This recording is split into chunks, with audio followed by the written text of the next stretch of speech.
you seen my eyeglasses? No, I haven't, Mrs. Davis. Aren't they where you usually leave them? No, I've looked all over my forehead and they're nowhere in sight. But they must be here someplace. Would you like me to help you look for them? No, thanks, dear. For the time being, I can manage without them. Besides, I wouldn't want to take you away from your company. My which? I don't believe I've met this gentleman before. Mrs. Davis, you're looking at the floor lamp. Oh, that explains it. I was wondering why your friend kept his hat on in the house. Well, actually, very few of my friends look that bright. Anyway, with Mrs. Nestor's newest anti-fraternizing campaign, I'll have precious little time to entertain any friend. Is she off on one of those no-fraternizing kicks again? How does she expect nice men and women to get together? A woman like Mrs. Nestor ought to listen to the song Love and Marriage a few times. Maybe that's how she got the idea. She's been married 3 times. Oh, Connie, if you're going to be home alone, would you do me a favor? Oh, I'd be glad to, Mrs. Davis. What is it? Well, I'm expecting Henry Finley, and I want you to get rid of him for me. Get rid of him? Well, the way you've been seeing Henry lately, I thought you were very fond of him. Oh, he's a nice boy, all right. But personally, I prefer the rugged He-Man type, like Francis X. Bushman. Somehow, Henry just doesn't send me. He's been there and back too often. Anyway, he seems very devoted to you, Mrs. Davis. And that's another thing. He's been prying into my finances. True devotion should come from the heart and not the pocketbook. And you don't know anything about him? Absolutely not. All I know is that he owns a florist shop. I haven't the slightest idea where he keeps his $10,000 life insurance policy. Shame on you. You haven't even got his Social Security number. S4983727. Are you sure you want me to get rid of him for you? Absolutely, dear. I wish you could do it permanently, but I'll settle for this evening. I didn't want to see him at all tonight, but he insisted on coming over. Now then, when he gets here... Oh, there he is now. I'll just go out to the kitchen and put the dinner dishes away until you get rid of him. All right, but what'll I tell him? Just tell him that I've been called to an urgent meeting of the Ladies' Aid. Are you certain you're all right without your glasses, Mrs. Davis? Oh, of course, dear. Why, with my eyes, I can even see in the dark. Henry... How did you manage to get in here? This way to the kitchen, Mrs. Magoo.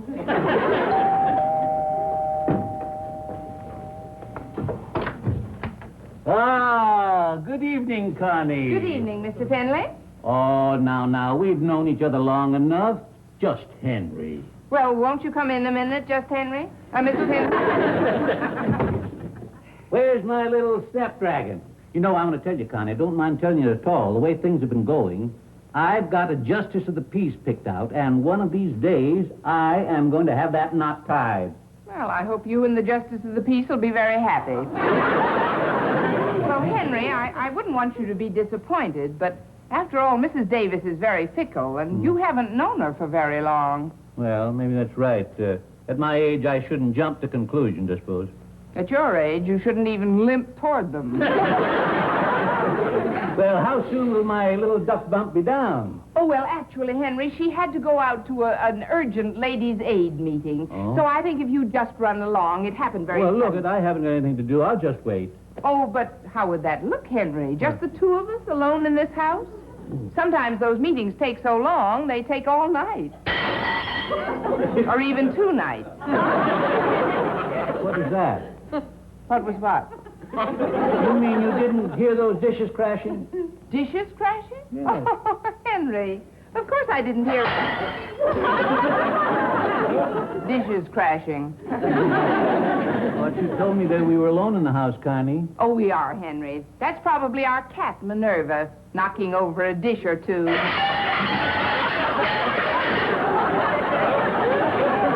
Or 10. That was your cat? That was our great, big, clumsy, nearsighted cat. Now, I think you should go out Oh, home. get out of my way, you fool, Minerva. That was our great, big, clumsy, nearsighted, talking cat. Oh. Hello, Henry. Good evening, Lammykin. Connie tried to tell me that you'd gone to the Ladies' Aid meeting. I did, but they broke up early. Oh, well, now, are you ready to go out, gingham girl? Well, maybe Connie would like to join us. What? You would like to go out with us, wouldn't you? Well, that's a good idea. But wouldn't she need an escort? Oh, well, don't worry about that. I can arrange that in a minute. You can. Certainly. Don't bother to take your hat off, Shorty. We're going right out.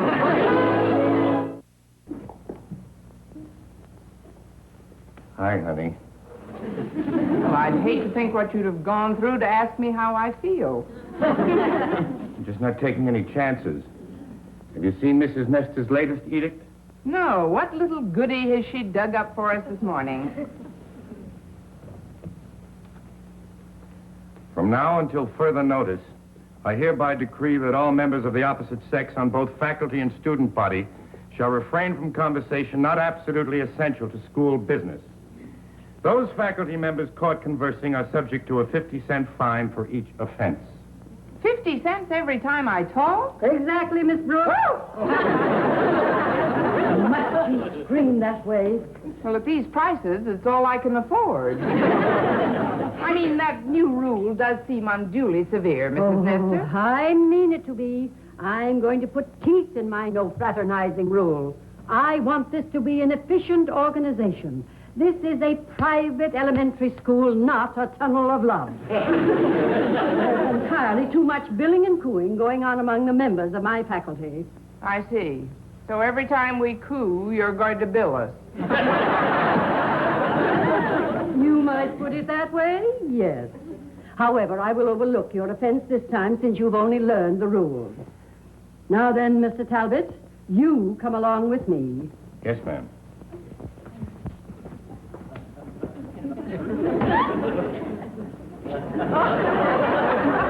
Mr. Conklin.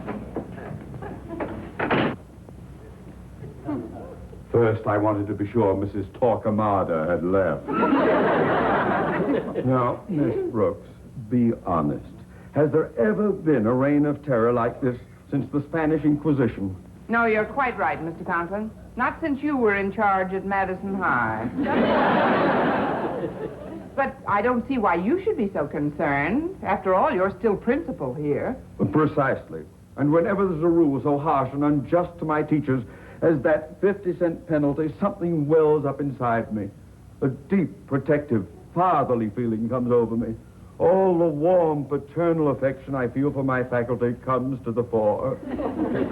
Miss Brooks, since that rule came into effect, it's cost me $5. I wondered what was welling up inside of you, Pop. But why should it cost you so much money? Well, my dear little wife chose this morning to visit me at school. Mrs. Nestor caught her talking to me in the hall, called it fraternizing, and charged me 50 cents. 50 cents for listening to your wife talk? That's what you call carrying coals to Newcastle and losing money on the hall. What about the other 450? Mrs. Nestor caught me 9 more times before I could persuade my dear little wife to keep her fat trap shut. Miss Brooks, we've got to do something about this edict, and at once. Yes, sir, but what? Well, I've decided to call a meeting at noon of the interested faculty members. Oh, you know what a tiger I can be when I'm aroused. Well, then I'll meet you in your office at noon. In my office? Do you think I'm crazy? The meeting will be in the boiler room. There are times when it is prudent to go underground. Now then, do we understand each other? Oh, yes, sir. We tigers are about to make like the bravest groundhogs anyone's ever seen. Sit down, Miss Brooks. All right, sir. Get started. Thank you.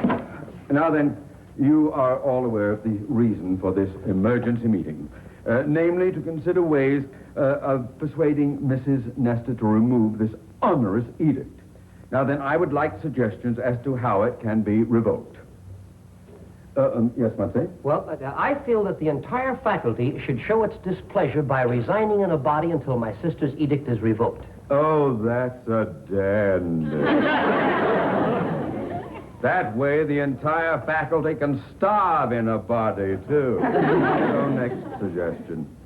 Yes, Miss Brooks, what do you have to offer that we can throw out? Well, sir, I think we have to get at the cause of an edict such as this. Oh, you do? Yes, I do. This is obviously the product of a lonely and frustrated woman. I'm more aware of her solitude now since she moved into a little bungalow in our neighborhood. Night after night, she sits there all alone. Well, she lives fully 2 blocks away from you. How would you know that? Mrs. Davis has very strong binoculars. Miss Brooks is right. My sister is a very lonely woman. She sits in her living room night after night, all alone, playing solitaire. Well, Muncie, why don't you go over and keep her company? Why should I? I got a solitaire game of my own going. You know, what she actually needs is a nice, mature gentleman who will give her affection and companionship. Well, don't look at me, Tell. I've got my own mule trade. I mean, I'm already happily married. Oh, I'm certain he didn't mean you, Mr. Conklin. But I think I've got just the gentleman for her. He's a florist that's been going with my landlady, and she's very anxious to break off with him. See, that's a good idea, Connie, and that way you can kill 2 birds with 1 stone. Right. Now, I think I could introduce them this afternoon if you could have your sister at Mr. Finley's flower shop around 4 o'clock, Mr. Muncie. That ought to be easy, because you see, she has to pick up some flowers for a sick friend anyway. Oh, believe me, Mr. Muncie, when my night-blooming jazz man meets your snapdragon, there'll be a hot time in the old hothouse tonight.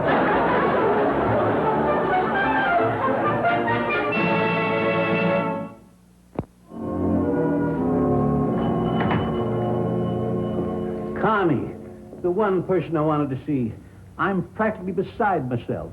This morning, my little duck bump called me. She doesn't want to see me anymore. Mrs. Davis isn't the only woman in the world. The only woman for me.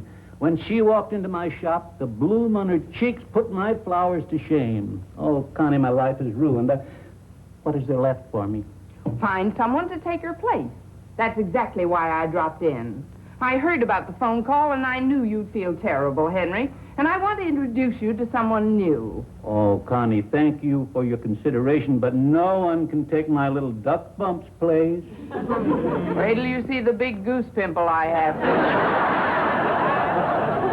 Oh, Henry, Mrs. Nestor is a woman of charm and wit and beauty. I remember how my little angel looked at me, the warmth that radiated from her eyes. Oh, you ought to see the warmth radiating from Mrs. Nestor's eyes. It'll burn you right down to your cotton-picking socks. I remember the glow of happiness that only my little sweetheart could give me as she touched my hand, the security I felt in her presence. Well, Mrs. Nestor will give you that same feeling of happiness, Henry. And talk about security. You've heard of Mrs. Nestor's elementary school, haven't you? She owns the entire place. I remember the pleasure my little duck bump brought to me when free and clear. Bingo. Little duck bump just flew south for the winter. Well, Connie, of course. No woman could ever replace my little treasure in my affection. But, well, even with a broken heart, a man must go on. Oh, I understand, Henry. Yes, sir. Why, Miss Brooks. Well, Mrs. Nestor, if this isn't a coincidence, we were just talking about you.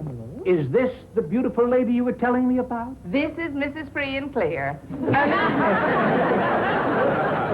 Mrs. Nestor, this is Mr. Henry Finley. Well, I'm delighted to meet you, Mr. Finley. No, dear lady, the pleasure is all mine. And the nice things that Miss Brooks said about you weren't nearly enough. Oh, Miss Brooks said nice things about me? It's possible. Naturally, Mrs. Nestor. Enchanting as her description was, it was hardly adequate. Why, the bloom on your cheeks positively puts my flowers to shame. Oh, Mr. Finley. I'll bet you say that to all the girls. Well, so far he's batting 1,000. Mrs. Nestor, it just occurred to me that you and Mr. Finley would have a lot in common. What with your flower garden and his interest in flowers? You have a flower garden? Yes. They're off. Oh, how wonderful. Yes, I do have something of a green thumb, you know, Mr. Is that Finley. so? Oh, I just adore planting the dear little seeds into the ground and then watching the sprouts come up long and green. Don't you? Oh, he's crazy about the long green, all right. I mean, he has the same idea about flowers that you have. Oh, yes, I do, Mrs. Nestor, I do. Well, I better be getting along. I left my car in the 12-minute zone. Oh, pardon me just a moment, dear lady. Yes. Goodbye, Miss Brooks. And thank you for trying to help a man with a broken heart. But no woman could take my little Margaret's place. Oh, I understand. Yeah. However, Mrs. Nestor might make a nice acquaintance. Now, is there anything that I can do for you? Just one thing, Henry. What's that? Keep my job open when it becomes Mr. Finley's elementary school.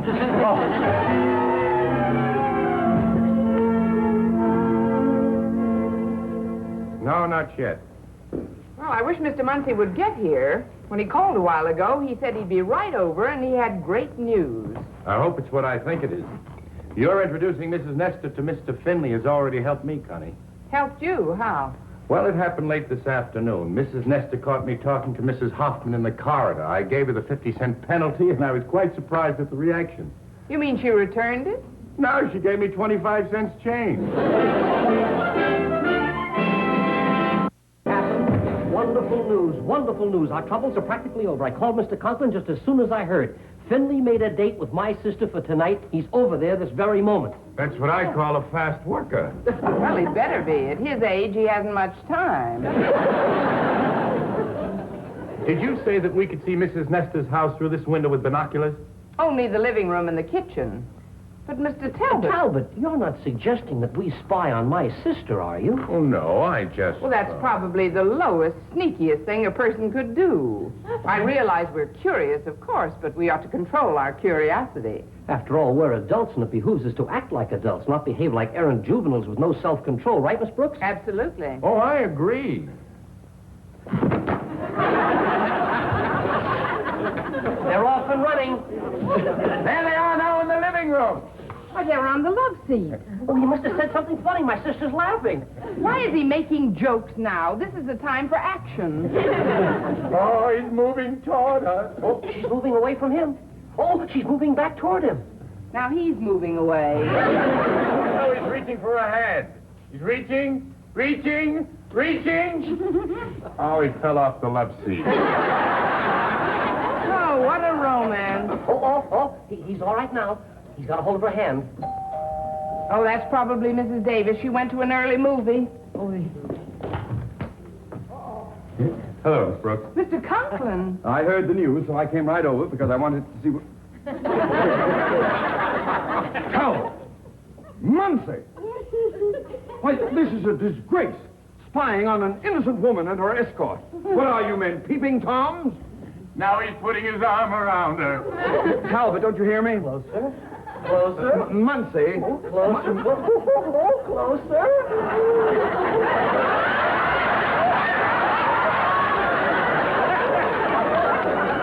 Oh, come on, Mrs. Nestor.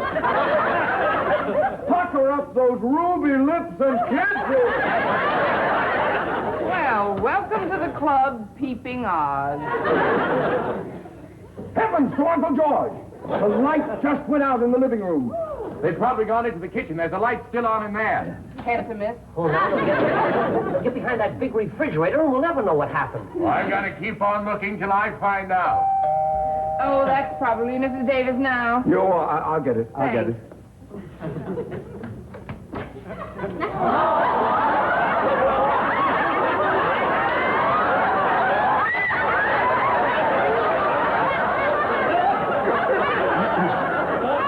Excuse me a moment, Mrs. Nestor, we're busy. Can any of you see anything yet? Not a thing. Well, if you ask me, when that light goes on in the living room, you'll see that... Excuse me a moment, Mrs. Nestor!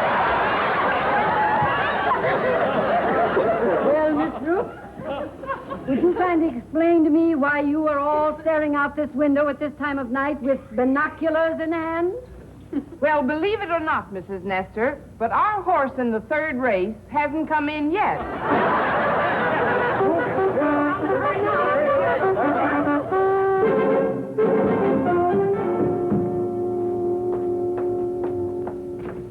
Give the secret password. Mrs. Nestor is a schnook.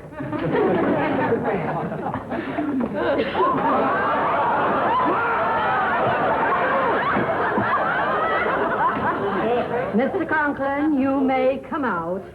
I've come here to make my peace with all of you. Miss Brooks, I'll rescind my edict if you'll do me a favor. Oh, I'd be happy to, Mrs. Nestor. What is it? Please get that pest, Henry Finley, out of my hair. What? What can she do, sis? Oh, that's easy. My landlady still hasn't found her glasses, so I'll reintroduce Henry as Francis X. Bushman, then she'll never know that